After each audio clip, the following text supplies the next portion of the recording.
So, okay, let me start. Uh, Okay.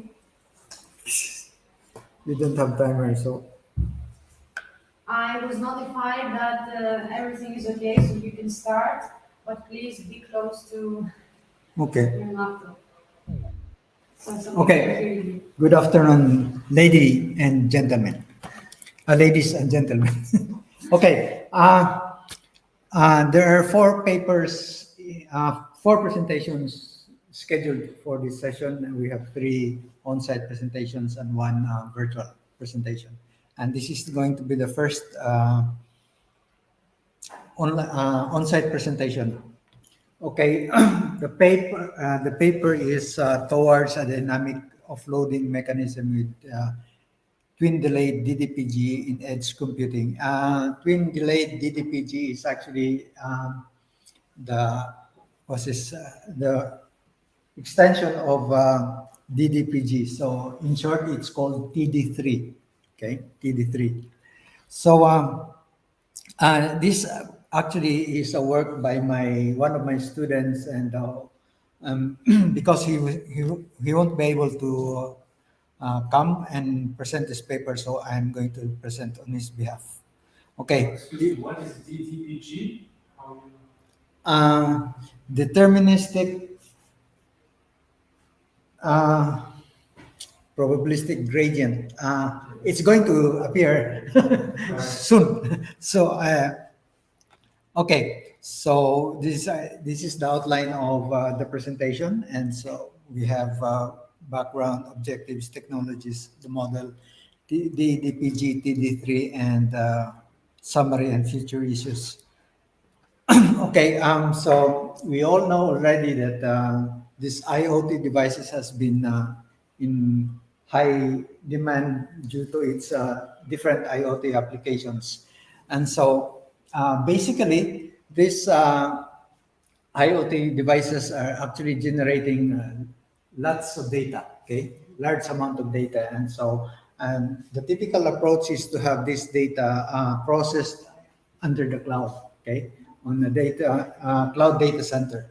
But the thing is, with cloud data center, say for instance in Japan, for Google data center in Japan, there's only one Google data center in Japan. So it's probably somewhere in the Kanto area. And so if you are having your application or your data coming from Okinawa, which is the southern part of Japan, or the northern part of Hokkaido, which is Hokkaido, then it's going to be something like, by nature, it's going to have something like transmission delay. Okay, that's one of the pitfalls of this cloud computing. Okay, so aside from that, we also have the problems of communication bandwidth, because if there are so many people using this the communication line, then it's going to be some sort of short of the bandwidth. Okay, and this makes it difficult, especially for if you're going to use IoT applications for, say, real-time applications. So because of this transmission delay, it wouldn't be able to something like support real-time applications. Say, for instance, for medical applications. Okay, so now, so the approach was to employ edge computing. That is, do the processing of this data near the source of the data. Otherwise, it's near the IoT devices. And so we employ these edge servers, and edge servers which are located very close to IoT devices. So and this IoT devices actually generates data, and it sends its data to the edge server.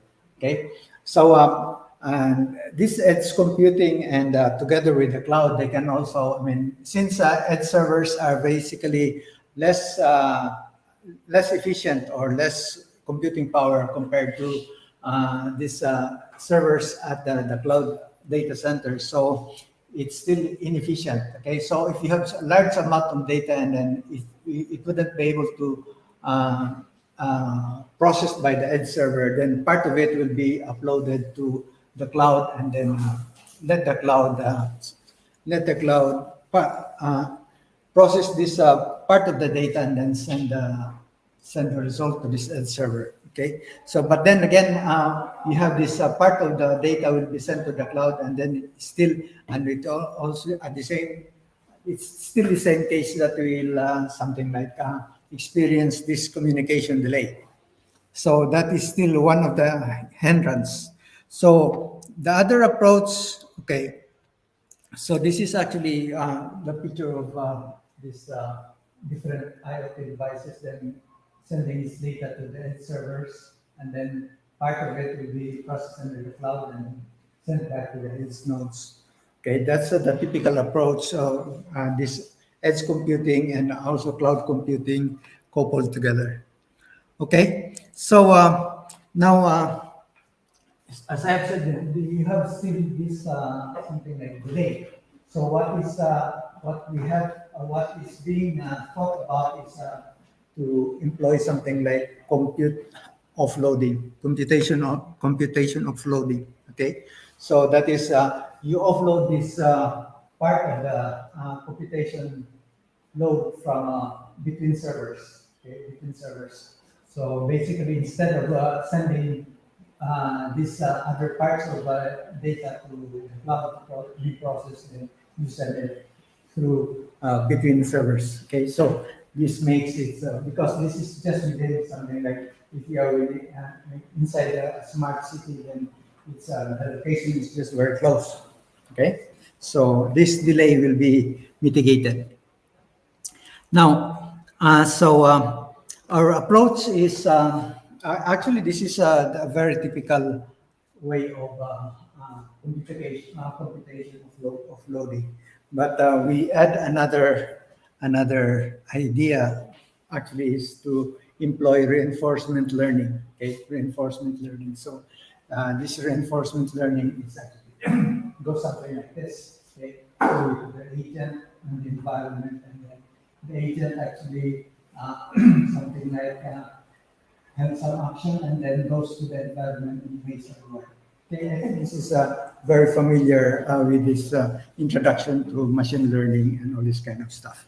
Okay, and so our research objective actually is for this say for this edge server, if this edge server accumulates large amount of data and then it could no longer process in the sense that it wouldn't be able to meet this something like real-time response. So part of it will be sent to different servers. Okay, but the thing is, this edge server has to know the status of each of the other servers. That is, how much loads are they going undertaken at the moment?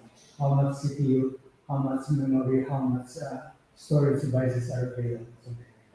So we need to have something like this, something like a broker server, or something, or we call it an offloading mechanism, which is actually something like an AI assisted broker server. So this AI assisted broker server will actually we have the status of these different servers in here, and then whenever this guy requests for some, if it can offload some of this data, then this in server 0 will actually consult this broker server, okay, to find something like the best fit is servers to be offloaded. Okay. Okay. Now we have tried to use for this broker server. We have tried to implement a two different reinforcement learning method. One is DDPG. This is a deep deterministic policy gradient. Okay. So this is for continuous action. Okay, this is for continuous action. So what happens is that so this is still the same as the actor critic, which I have asked you a while ago. So this is just the same as we have this adapter and the critic. Okay, So it goes out and then it goes through the environment and gets the state on the wire. And then based on this critic actually evaluates the action. Okay? Evaluates the action. So if after evaluating the action, then it gives it takes out the value, okay, a certain value, and then send to the environment. Okay, that goes through the cycle. Okay, that's for the DDPG. And and the other deep reinforcement learning that we have employed is DD3. Okay, so DDPG is deterministic policy gradient, deep deterministic policy gradient, and twin delay is it's actually an improved version of DDPG, this DD3. Okay, improved DDPG algorithm. So in this PD3, it actually uses two critics instead of one. Okay, so each of these critics actually performs the same functions, but the thing is, whichever is the lowest, okay, which as the lowest lower because there are only two critics, so which is a smaller key value will need to be adapted. Okay, so that goes on and on. Okay, that's how it works. So also for this activity, it adds noise to the behavior. That is because in DDPG it doesn't particularly add some noise, add the noise factor. So so this is more or less realistic, and this DD3. Okay, and okay, so for the related work, we refer to this one particular work of distributed edge computing offloading algorithm based on deep reinforcement learning by Yun Zhao. Okay, so this actually also is more or less the same objective as ours. But the thing is, they're using these mobile devices, while ours we use these fixed devices. And actually, this work actually was started by one of my master students who already graduated. And so he used this DDPG, but the parameter that was used in selecting the best server was only the location information. That is from the request server to the target server, which is the shortest. Okay, which is the shortest. So that was the only parameter that was considered in selecting the server. And the following year, another student worked in the same project, but he has extended these parameters, including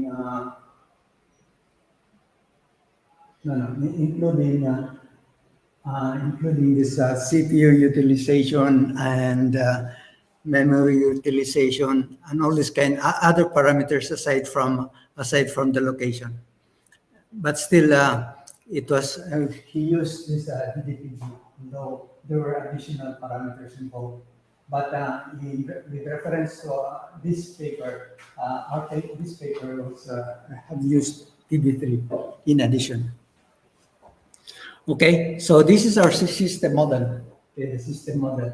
So we have these different devices, and it sends data to one particular server, and then this particular server will actually make the decisions,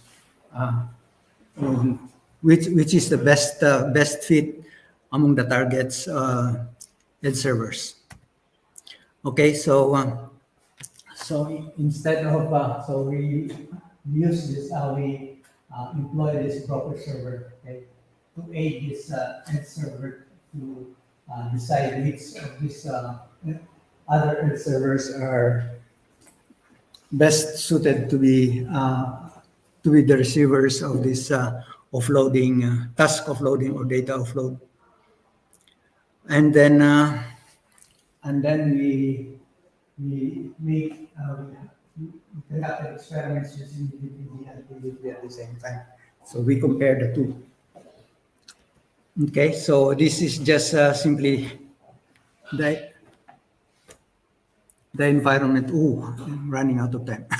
Okay, so this is to give you a brief, the idea of what this DDPG experiments look like, or something like. We have utilized, this parameter: CPU utilization, memory utilization, HDD utilization, load ratio, and location data. So these all parameters to consider in making the selection for which of these particular servers are best suited for computation offloading. And here we have used this offloading mechanism will include the DPG algorithm. Okay, that's for the DPG, and we have used. Okay, so this is the result of the experiments using DDPG. So as you can see here, that as the episode, as the number of episodes increases, then it looks like something like it tapers down. Okay, at it levels of by the time it reaches 500. Okay, so and also from if we graph this results in an histogram, so we find it that the best rewards that were given was during this time. It's 198,000 and followed by 202,000. So we take note of these rewards, 198,000. As a reference with in comparison with TD3. Okay, so and this is the model for TD3. As you can see, all these parameters involved were the same with DDPG, but the thing is the mechanism, the offload mechanism, and the algorithm that we used for this offload mechanism was TD3. Okay, and for the histogram, you say something like from here it levels off. So it's more or less constant in this graph. Okay, so and as you can see in here that we have included this noise clipping value because in DDPG it doesn't have any noise. It didn't was this considered this noises in the system. Okay, and that's the histogram for TD3. And okay, this is another histogram for TD3. So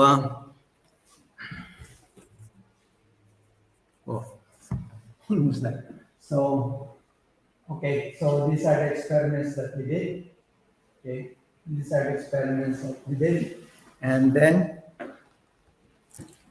so it's still in the infancy. This work of art is still in the infancy, and so far we have used task sizes which are uniform, but we intend to do more with different various sizes of tasks, and then tasks diversity meaning different types of tasks. Okay, and then but this is still we're going to employ something like deploy it in a real environment, but still this is still planned. Okay, I'm almost finished with the time. So you have questions? I have a question. Yes, sir.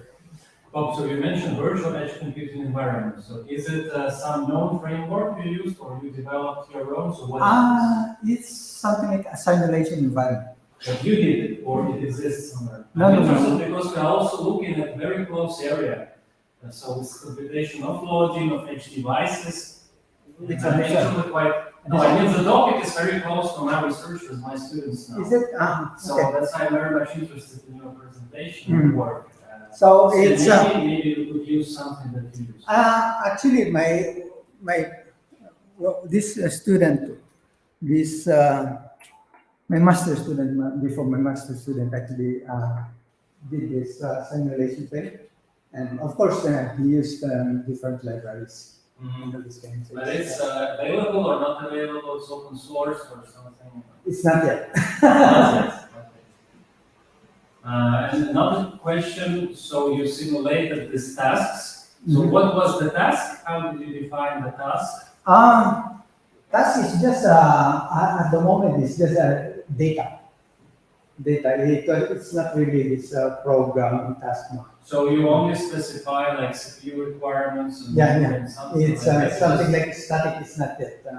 As the question would be, if you have these programs, what is the method that you use to evaluate the requirements of this program for CPU, memory, and something else? If it's like a black box program. But you don't do this. Not yet. Not yet. But maybe you have an idea in general. So if you have real programs that should be run in the edge environments, how would you approach this in your system?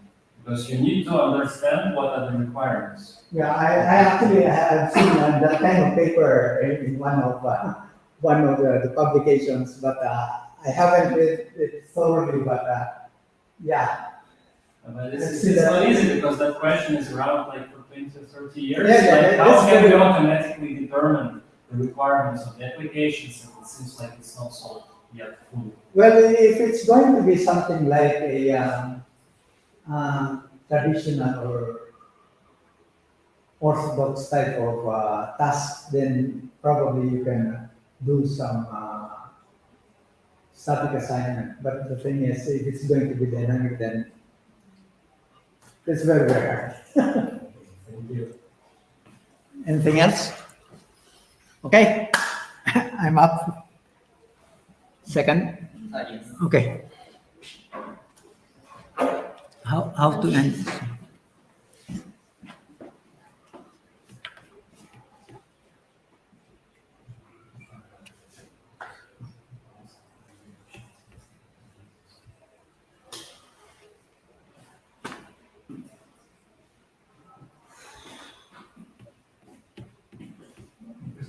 This is yours. Yes.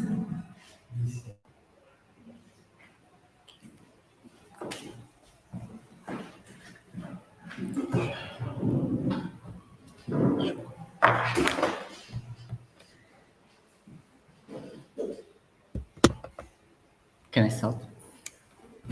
It's okay. Please don't. Thank you for your coming today. My name is Sota Ogura. I'm a student at Kyushu Institute of Technology in Japan. I present on data flow visual programming environment for small IoT devices.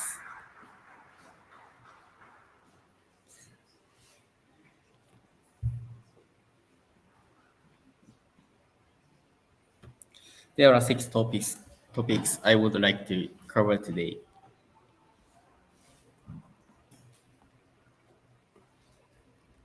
First, embedded systems are used in various aspects of our daily lives, such as smartphones, air conditioners, automobiles, and many other situations. Furthermore, the demand for it is increasing due to factors like declining birth rate and aging population, and the utilization of manufacturing robots to reduce factory labor costs. When it comes to it, development in the C language is preferred because of its responsiveness. However, the C presents certain challenges for beginners, such as pointers and bug analysis. Therefore, there is a need for an embedded development environment that is friendly and accessible to those who have no experience with the C. That's why we have focused on visual programming languages. Visual programming languages are languages that allow programming through visual manipulation. Users can create code by dragging and dropping elements, and the visual nature of these languages makes them easy to understand. This makes development easier for a wide range of users. In Industry 4.0, there is a focus on utilizing technologies such as IoT and AI to incorporate them into conventional, conventional processes with the aim of optimizing the development. Utilizing these technologies makes it possible to automate and streamline manufacturing processes.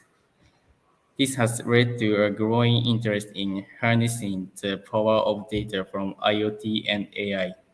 Furthermore, understanding the flow of data is crucial in IoT development.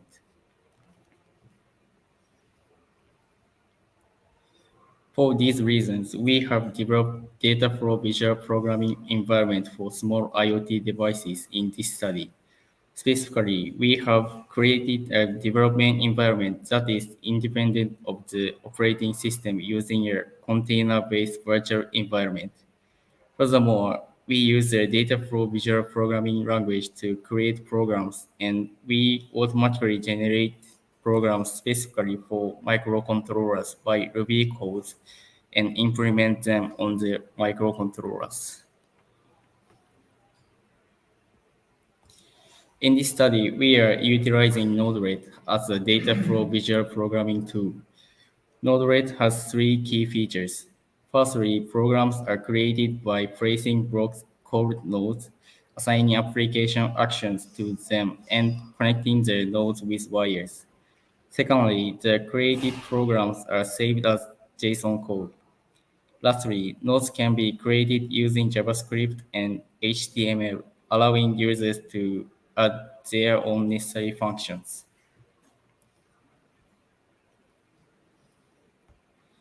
Next, Ruby is used in this study because of its superior productivity and readability compared to C. These characteristics make Ruby an easy language to learn for beginners.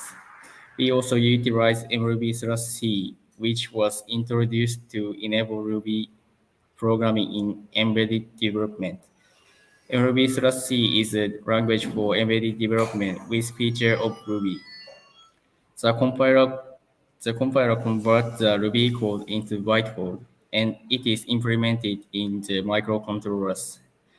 This makes it possible to control the microcontroller with Ruby because it reduces memory consumption compared to running it with Ruby. In this study, Ruby code is automatically generated by the Ruby code generator and converted to bytecode by the mruby/c compiler and returned to the microcontrollers.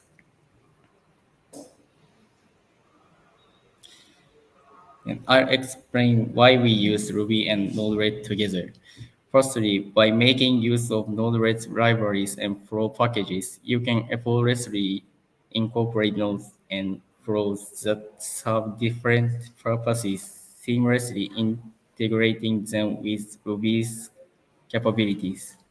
Secondly, Ruby is highly proficient in web application development, and by using Node-RED, you can harness the power of Ruby while seamlessly integrating and collaborating with a wide range of web applications. Finally, Ruby offers a wide range of powerful functionalities for data processing and applications. By combining it with Node-RED's flow-based approach, you can efficiently perform tasks like data transformation, filtering, and analysis with great flexibility. These features allow Node-RED to harness the functionalities of Ruby while enabling the development of visual appearing and flexible web applications, as well as facilitating data processing tasks. Next, to achieve containerization, we use Docker provided by Docker Corporation. We create images from a text file called Docker file, launch containers, and run applications. All these operations can be performed collectively and automatically using Docker Compose to start multiple containers. This allows for the management and sharing of development environment among multiple individuals without dependence on the operating system.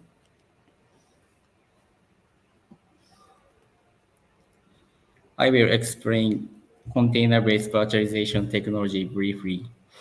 A container refers to the technology that virtually constructs an application's operating environment. Container-based virtualization technology utilizes Docker, which is a persistent program called Docker Engine used for it. It creates containers on the host operating systems and runs applications within them. There are two main advantages of using container-based virtualization technology. Firstly, it can be a fast application startup. Containers only use the necessary minimum memory and CPU, reducing the burden on the computer. This enables speedy processing. Secondly, its cost effectiveness, as shown in the diagram on the right. Since each application doesn't require its own operating system, resource efficiency is improved. For these reasons, the operational environment can be lightweight and resource efficient.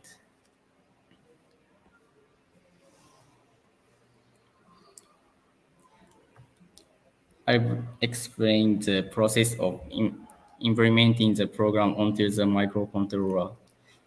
Users will place nodes in Node-RED and create programs. From the created programs, they will copy the JSON code and paste it into the writing area of the to, to convert it to bytecode. The converted bytecode will then be implemented onto the microcontroller board using the writing functions. The main, the main focus of the research of the study involved the following activities. Firstly, building the development environment using Docker Compose. Secondly, creating nodes. Thirdly, organizing the nodes. And finally, verification of operating. The first point, the first point is building a development environment with Docker Compose. To set up the development environment using Docker, we create a YAML file called Docker Compose and a text file called Dockerfile. In the YAML file, we specify information such as the Docker Compose version and the port number for Node-RED, along with any other containers we want to launch together.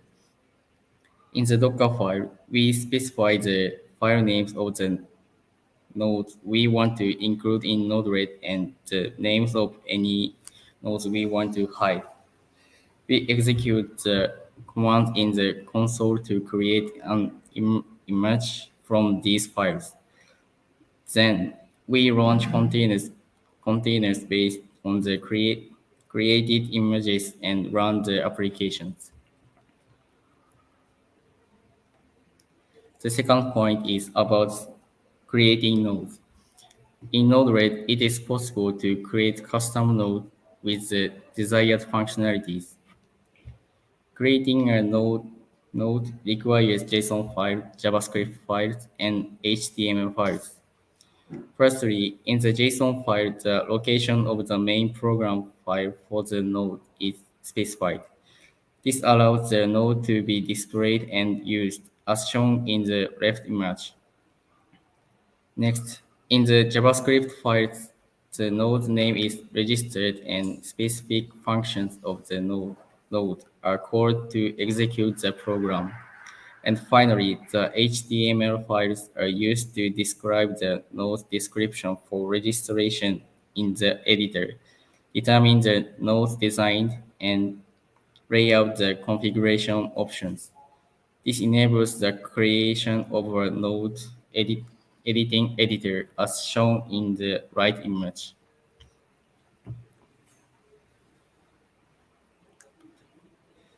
The third point is about organizing nodes. To incorporate the created nodes or hide certain nodes in Node-RED, we need to make changes in the Docker file. Here is an example of the Docker file code. To add node, you can use the copy command to copy the folder containing the created nodes and then use the run command to execute the installation. This allows the nodes to be added to Node-RED. To hide nodes, you need to specify the names of the nodes you want to hide and use the remove command. By executing this command, the specified code will be reflected in Node-RED and the desired node will be hidden. Finally, I'll talk about the verification of operation. In the verification phase, we conducted LED control using a temperature sensor. The program created in Node-RED follows the slide. Here's an overview of the program.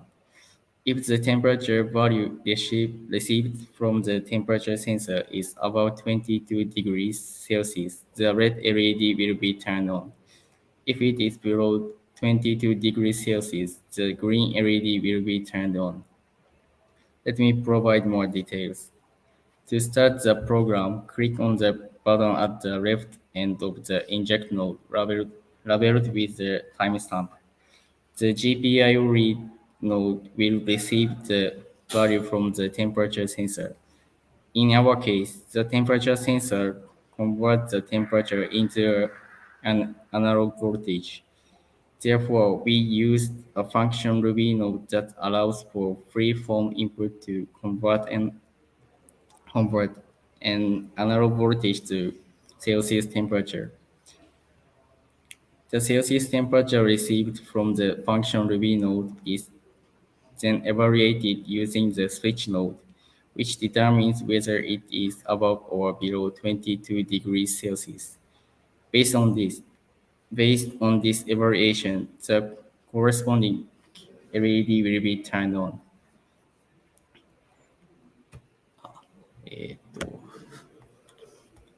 sorry. It doesn't work movie, so just speak. Here is demonstration of the actual operation.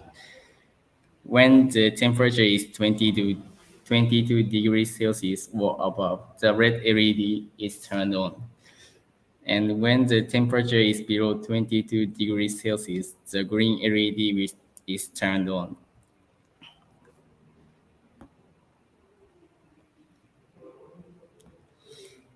Conclusion and future prospects.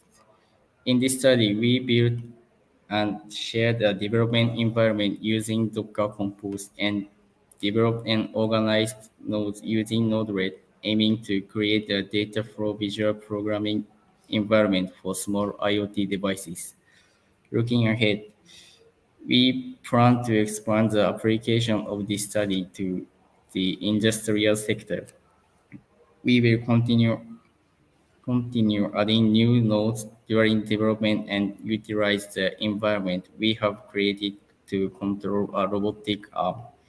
Furthermore, we will conduct operational verification using microcontroller boards other than Arbo to ensure integration and flexibility in various situations.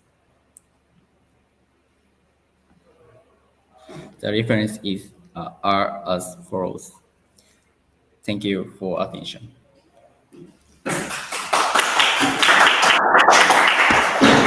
Any question? Comment? I have a question. So what are the limitations on the architectures or operational systems of the devices that you use? Just a moment. Microcomputers, yeah. So what are the microcomputers that you use now? So it's Arduino, Raspberry Pi, something like that. Now we used our board Like, I will post that the detail of the microcontroller is using a PIC microcontroller, microchip PIC. Memory is about 64 kilobyte only. It's very small one. Does it have any operating system there? No, without they are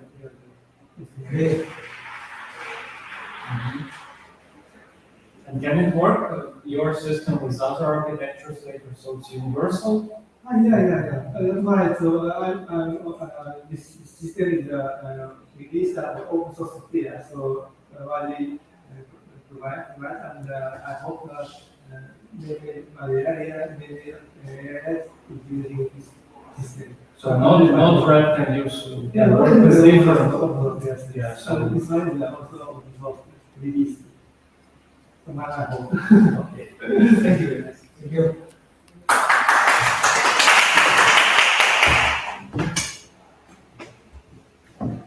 Let me check.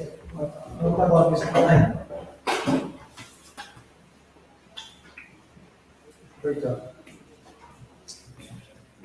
Yes, but how can we contact him?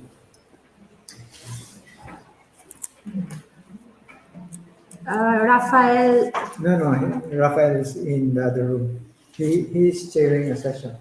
how is that possible? No, but you go to the virtual.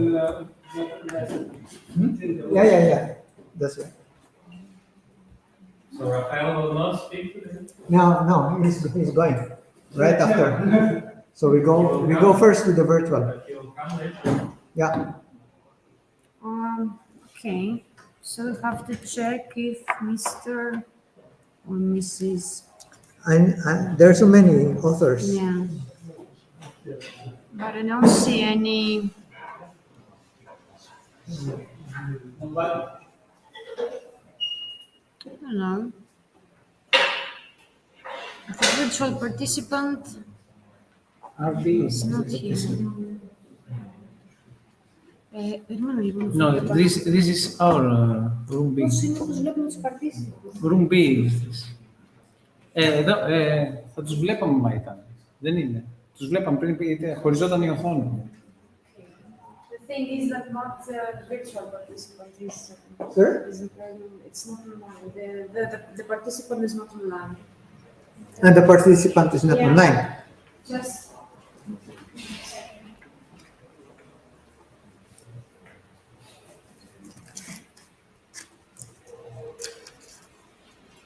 Is the next speaker going to come?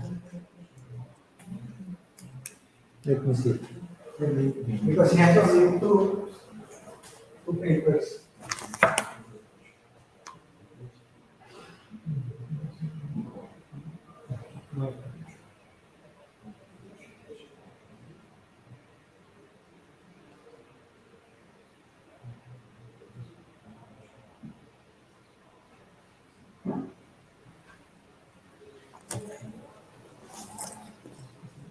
Okay.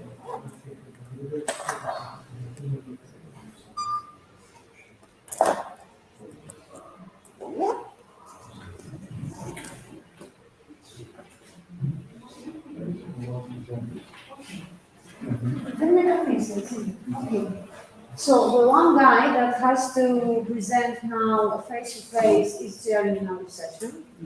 Okay. And Virtual. the virtual presenter is not online. He has not joined the session.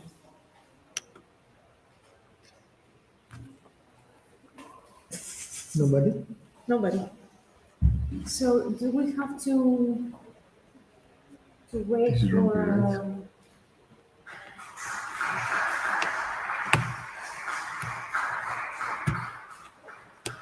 So when is Rafael done with his chairing? Sorry? When is Rafael done with his chairing the other session? He's not. The 20th. Τσεκάρουμε ότι είναι Yeah. το σωστό. Το ρούμα, στο ρούμα. Room B. I think almost. No, he's chairing the presenter is online. Which room is he? To call him to Ναι, αυτό come είναι. here and then to... Αυτό είναι. Το ξέρω. Να κλείσω το μικρόφωνο. Να καλέσουμε αυτό.